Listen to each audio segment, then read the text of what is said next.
തുളസിന്റെ എവിടെ? ഞാൻ സാറിനെ കാണാൻ വേണ്ടി വന്നത്.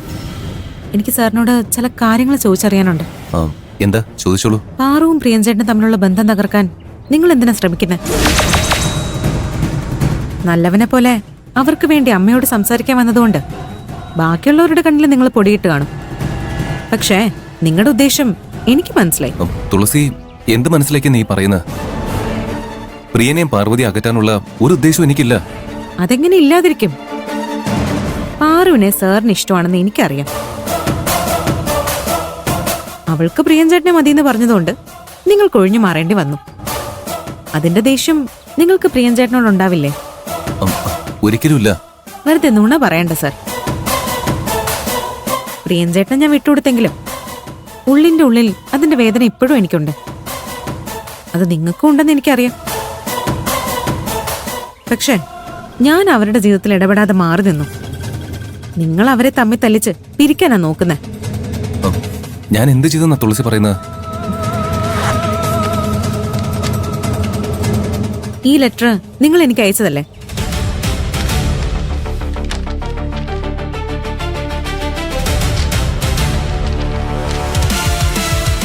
ആ കത്തിൽ പറഞ്ഞിരിക്കുന്ന വെൽവിഷർ നിങ്ങളല്ലേ? ഇങ്ങനെയുള്ള വൃത്തിയായിട്ട് കളിക്കൊന്നും ഞാൻ നിൽക്കില്ല. തുളസി പറഞ്ഞതുപോലെ പാർവതി എനിക്ക് ഇഷ്ടമാ. പക്ഷെ എന്നെ സംബന്ധിച്ചിടത്തോളം നമ്മൾ സ്നേഹിക്കുന്നവര് സന്തോഷമായിട്ടിരിക്കുന്ന ആത്മാർത്ഥ സ്നേഹം, അല്ലാതെ നുണ പറഞ്ഞോ ചതിച്ചോ അവരുടെ ഇഷ്ടം പിടിച്ചു പറ്റുന്നതല്ല. പാർവതി പ്രിയന്റെ കൂടെ ഹാപ്പിയാണ്. എനിക്കത് മതി. ഇവൻ ശരിക്കും ഒരു നന്മമരമാണല്ലോ. കത്തെഴുതിയത് ഇവനല്ല, അത് ഉറപ്പാ. എന്തായാലും പ്രിയനും പാർവതി ഒരുമിക്കരുതെന്ന് ആഗ്രഹിക്കുന്ന ആരോ ഉണ്ടെന്ന് ഈ കത്ത് കാണുമ്പോൾ എനിക്ക് മനസ്സിലായി. അതിന് താങ്ക്സ്. നിങ്ങളല്ലെങ്കിൽ പിന്നെ ആരാ ഈ കത്തെഴുതിയത്? സംശയിക്കാനാണെങ്കിൽ പലരും ഉണ്ട്. ഞങ്ങളുടെ പ്രൊഡക്ഷൻ ഹെഡ് കരുണാകരൻ, CEO മുക്ത, സെയിൽസ് ഹെഡ് അരവിന്ദ്, ഇവർക്കൊക്കെ പ്രിയനോടും പാർവതിയോടും പകയുണ്ട്. ഇത് കമ്പനിയിൽ മാത്രമുള്ള ശത്രുക്കളാ. അല്ലാതെയും അവരുടെ ബന്ധം തകർക്കാൻ ശ്രമിക്കുന്നവരുണ്ട്. ഇതിന്റെ ഒക്കെ ഇടയിലാ പാർവതി കല്യാണം കഴിക്കാൻ സമ്മതിക്കാതെ പ്രിയന്റെ അമ്മയെ പിണക്കിയത്. എന്താണ് അവളുടെ പ്രശ്നമെന്ന് എനിക്ക് മനസ്സിലാവുന്നില്ല. എനിക്ക് മനസ്സിലായി. പാറു എന്തോ കാരണവശാൽ ഈ കല്യാണത്തിൽ നിന്ന് പിന്മാറാൻ തീരുമാനിച്ചിട്ടുണ്ട്. ഞാൻ പ്രിയഞ്ചേട്ടനെ കല്യാണം കഴിക്കുന്നതിൽ അവൾക്കൊരു വിരോധമില്ലെന്ന് അവൾ എന്നോട് പറഞ്ഞു. പാർവതി അങ്ങനെ പറഞ്ഞോ? എപ്പോ മുതലാ പാറു പ്രിയഞ്ചേട്ടനോട്ട് സംസാരിക്കാതായത്?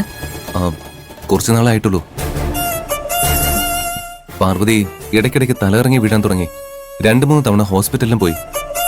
അതിനുശേഷമാ പാർവതിയുടെ സ്വഭാവത്തിൽ മാറ്റം വന്നത്. എനിക്ക് തോന്നുന്നത് പാറുവിന് എന്തോ മാറാരോഗം ഉണ്ടെന്നാ. പ്രിയഞ്ചേട്ടനെ കല്യാണം കഴിച്ച് പ്രിയഞ്ചേട്ടനെ ബുദ്ധിമുട്ടിക്കണ്ടെന്ന് കരുതിയായിരിക്കും അവള് കല്യാണത്തിന് താല്പര്യമില്ലാന്ന് പറഞ്ഞത്. പക്ഷേ ചെക്കപ്പിൽ കുഴപ്പമൊന്നുമില്ലെന്നാണല്ലോ ഡോക്ടർ പറഞ്ഞത്. പാറു ഡോക്ടറോട് കരഞ്ഞ് റിസൾട്ട് മാറ്റി പറയാൻ ആവശ്യപ്പെട്ടതാണെങ്കിലും പാറുവിനെ നിങ്ങൾക്ക് പരിചയമുള്ള എവിടെയെങ്കിലും കൊണ്ടുപോയി വീണ്ടും ചെക്കപ്പ് നടത്തണം. അതിന് പാർവതി സമ്മതിക്കില്ല. അറിയാം. അതിനൊരു വഴിയുണ്ട്. നിങ്ങളുടെ കമ്പനിയിൽ ഒരു മെഡിക്കൽ ക്യാമ്പ് നടത്തിയാൽ മതി. പാറുവിനെ അതിനെക്കുറിച്ച് അറിയിക്കണ്ട. എല്ലാവരുടെയും കൂട്ടത്തിൽ പാറുവിന്റെ ചെക്കപ്പ് നടത്തിയാ അവൾക്ക് സംശയം തോന്നില്ല. അവള് സമ്മതിച്ചില്ലെങ്കിൽ നിർബന്ധിച്ച് ചെക്കപ്പ് നടത്തണം.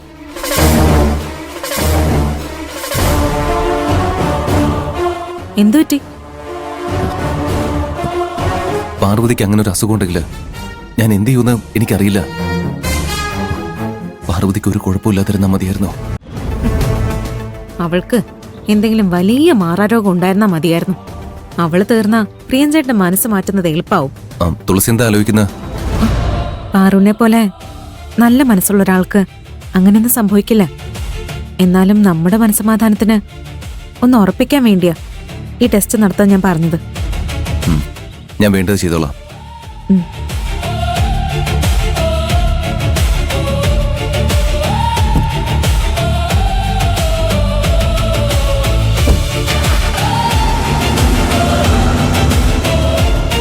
എടി പാർവതി, നിന്റെ കള്ളത്തരം എല്ലാം ഞാൻ കണ്ടുപിടിക്കും.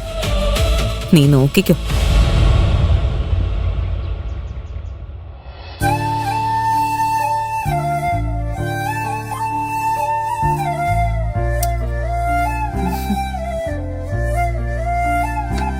ഈ ആഭരണങ്ങൾ കാരണമാണ് നിന്റെ ജീവിതം തന്നെ മാറിയത് അല്ലേ?